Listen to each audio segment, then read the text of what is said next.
过来是宜兰县政府公共造产一个姓柯的专员，互人指控讲，伫外口咧放风声，讲有法度靠县府的标案咧趁钱，涉嫌骗人的资金，佮借贷超过9亿。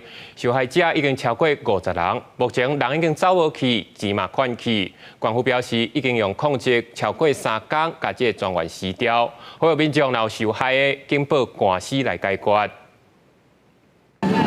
县长亲自来甲大家分平安符吼，祝大家阖家平安。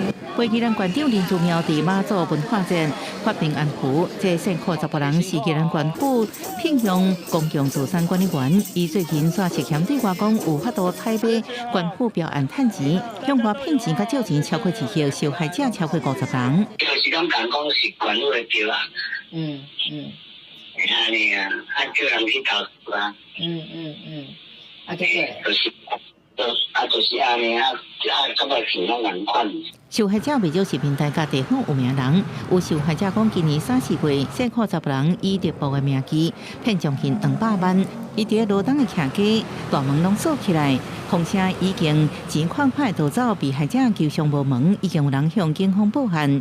伊虽然是公共造产管理员，所被派驻宜兰市，用林祖苗名声走摊，互外界看这是林祖苗涉嫌爆料。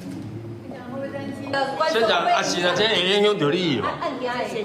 对家己请的专员是个骗人，林祖苗无缘假讲，也是正常主持13早起的县务会议。目前许愿已经失联状态了，那详细情形我们都是传闻，也都没有办法去求证。那我们这边也请警方那边也在搜寻当中。